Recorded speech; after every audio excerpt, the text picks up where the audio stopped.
Something massive is happening in China right now, and it's not good news. Factories are shutting down, millions are losing jobs, and the once unstoppable Chinese economy is slowing faster than anyone expected. Jim Rickards warned this moment was coming. He called it the middle income trap. And today, that trap is snapping shut. If you think this won't affect you, think again. Stay with me till the end, because what Jim's about to reveal could change how you invest in 2025.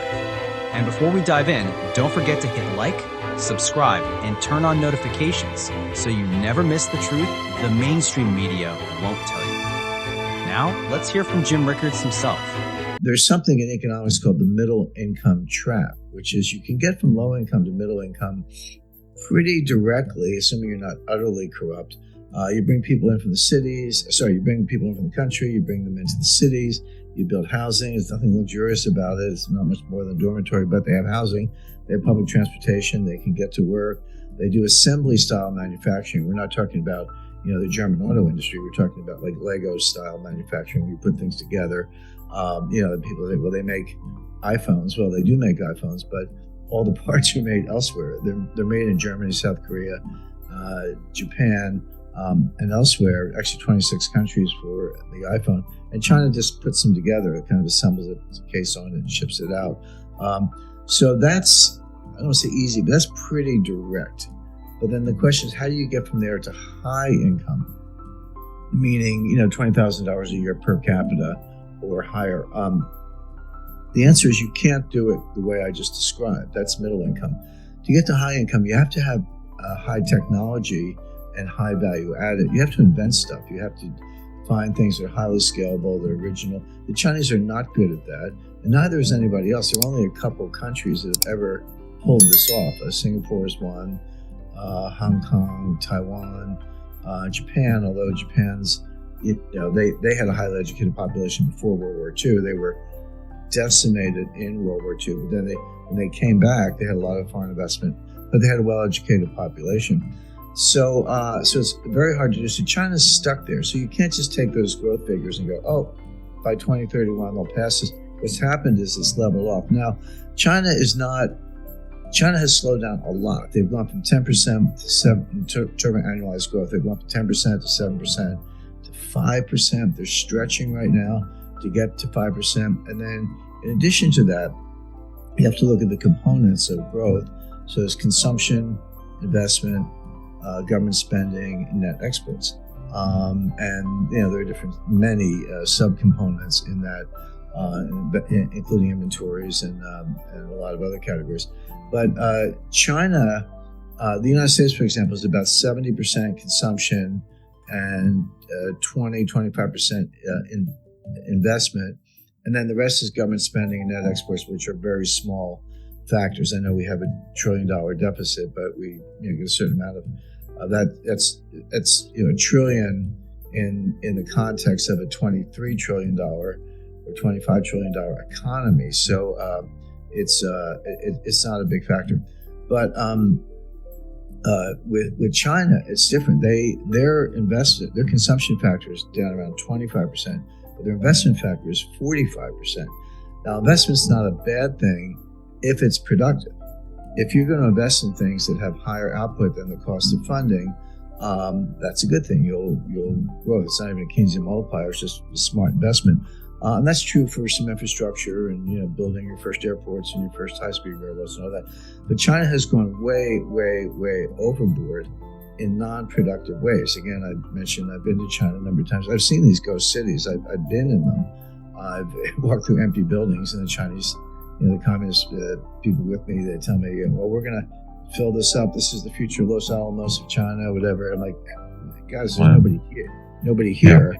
And they're like, well, they're coming. They're coming. So my point being, they've wasted it. So if you take the 45% of GDP that's investment, and you assume half of it's wasted, and I think that's a good estimate, and you use generally accepted accounting principles, you would write that off. They don't, of course. They just count. I mean, there is real steel and aluminum and concrete and cement and jobs. That's all real. But when they're done, there's nothing there. I mean, they've got a building that's empty. That's not producing any revenue, or a railroad station with 125 escalators that are mostly empty. So they're probably, if you adjust for that, they're probably in a recession already, probably have been. But now the numbers, even without making that adjustment, the numbers are coming down very fast. So whether China is technically in a recession or not is almost irrelevant. What is relevant is the fact that their economy is slowing significantly. A lot of the growth you see is wasted growth, so it's not going to pay off. They're doing all these stimulus plans. Wall Street keeps saying that Chinese are doing stimulus, buy Chinese stocks. I mean, Wall Street just wants to sell you stocks. But stimulus doesn't work. You can call it stimulus, but it doesn't actually work because you're wasting the money. So China is either near a recession, but whether it's technically in a recession or not doesn't matter because it's slowed down so much.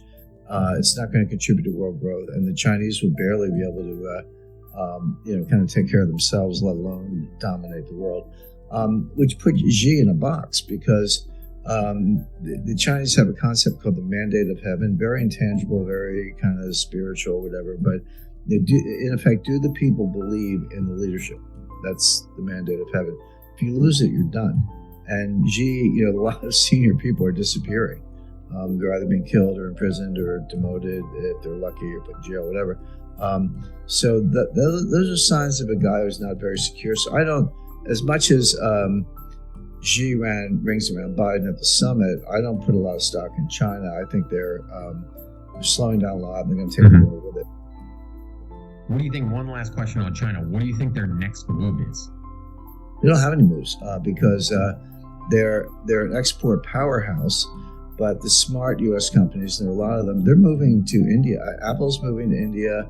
The U.S. foreign direct investment is pivoting to Indonesia, Thailand, Malaysia, India, and elsewhere. A lot of it's being sourced back in the United States. Our labor costs are not, put it differently, so-called foreign cheap labor. First of all, it's not really cheap because it's not as productive. But even if productivity goes up, it's not a lot more expensive than in the U.S. and you got transportation costs. So a lot of major, tens of billions of dollars are being invested in the U.S.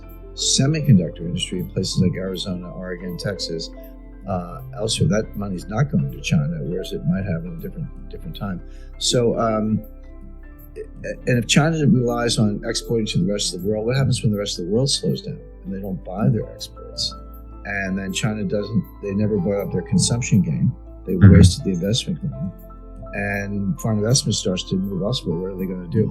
I think they're in a very difficult spot. They can avoid a recession by lying about the data, which they also do. But in real terms, no. Now let's define recession. Let's put it in the Chinese context.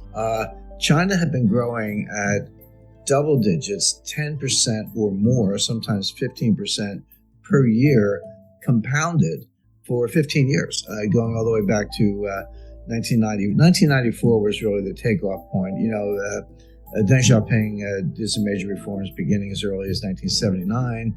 There was good growth in the 80s. My first visits to China were in the early 90s. I was there, not counting Taiwan, because I've been there a number of times, but mainland China, Shanghai, and I actually get out in the country and south of Nanjing and been to Xi'an, Wuhan. I've been to Wuhan. I was kind of ground zero for the pandemic, up and down the Yangtze River. So I've been around China, but I started in 1991, and so that's like 30 years, over 30 years ago. But there were no Americans there. I ran into Brits, Australians. You run into Australians everywhere you go. Some Germans, but no Americans, because it was not long after Tiananmen Square. Tiananmen Square was 1989. The U.S.-China relations went into a deep freeze. I didn't meet an American while I was there. They just weren't around. But it was really 1994 when things took off.